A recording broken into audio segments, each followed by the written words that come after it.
Reflective essay. What role will robots play in our future? We stand on the brink of a technological revolution that will fundamentally alter the way we live, work, and relate to one another. In its scale, scope, and complexity, the transformation will be unlike anything humankind has experienced before. World Economic Forum 2016. I stand on a brink, like the rest of the world. The age that I am now is very special because it has changed me profoundly. Our brain structure is said to undergo a transformation for the last time around our early 20s, causing the brain to rewire itself and cause us to think and act more functionally and efficiently so as to prepare us for adulthood. I think this may have happened to me because in a lot of ways, I feel a little steadier than I used to. But in other ways, the future seems less certain than ever before. And I feel as though I have spent most of my education preparing for a different kind of world.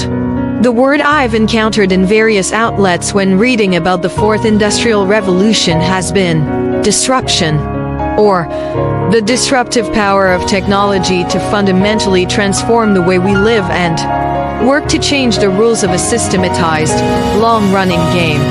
Various estimates have ensued. For instance, a prediction that has been making many headlines is that almost half of all jobs will be automated in the next 20 years.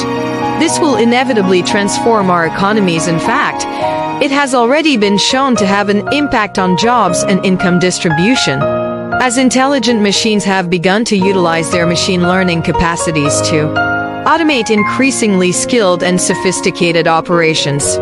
Some of the fields where emerging technological breakthroughs have been prominent, as declared by the World Economic Forum, include artificial intelligence, robotics, the Internet of Things, autonomous vehicles, 3D printing, nanotechnology, biotechnology, materials science, energy storage, and quantum computing.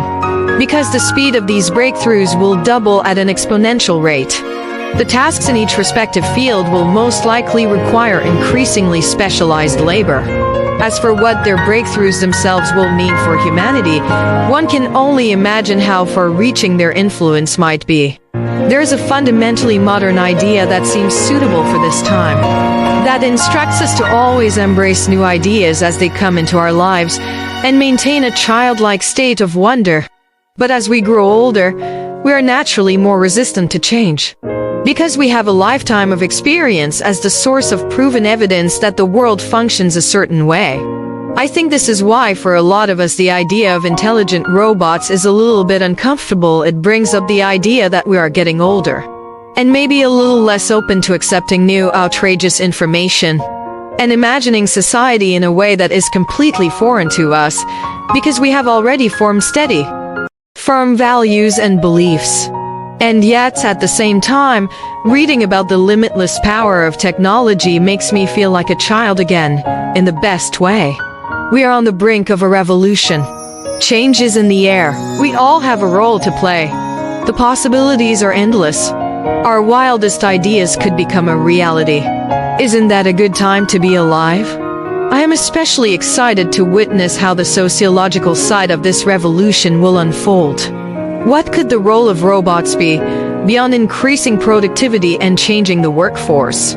They could prove to be the instigators of real, irrevocable social change, forcing us to engage in critical thought and reflection on the beliefs that serve as the foundation for everything we know and trust.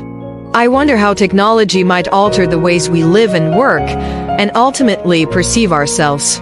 The psychological, social, and governmental impacts will likely be as profound as their technological counterparts. We have, for a long time, scoffed at the idea that a robot could do a job exactly as a human being could. If, and when, this is no longer the case, it will be interesting to see how we will respond to being outperformed, or when the notion that our humanity is irrefutably special is challenged. Governments will also have to be prepared to proactively respond with adequate policies. Aim to make the transition as smooth as possible. Experimenting with universal income, for example, is one way that might change how we think about the purpose of work, leisure, governance, relationships, time, and what truly matters in our lives. There are obviously dangerous implications and possible consequences to this process. In the case of AI, for instance, how would we maintain and control that whose intelligence exceeds the bounds of our own, if we can barely imagine its capacity and potential? How could we prevent technology leading to greater worldwide inequalities?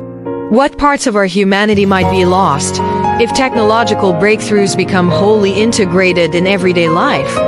Will it ultimately be worth it? I suppose there is no one answer to these qualms, and because of this, the importance of access to information in our current social and political climate cannot be understated. We may not all have the technical skills and knowledge to fully understand how the new world will operate, but we will have to decide to what extent we want it to affect our livelihoods, and we must be prepared to make informed decisions and judgments. We must also develop a readiness to critically examine new ideas and engage in dialogue within our communities. As political bodies will be forced to make speedy decisions, the public's demands must also be clear and readily expressed.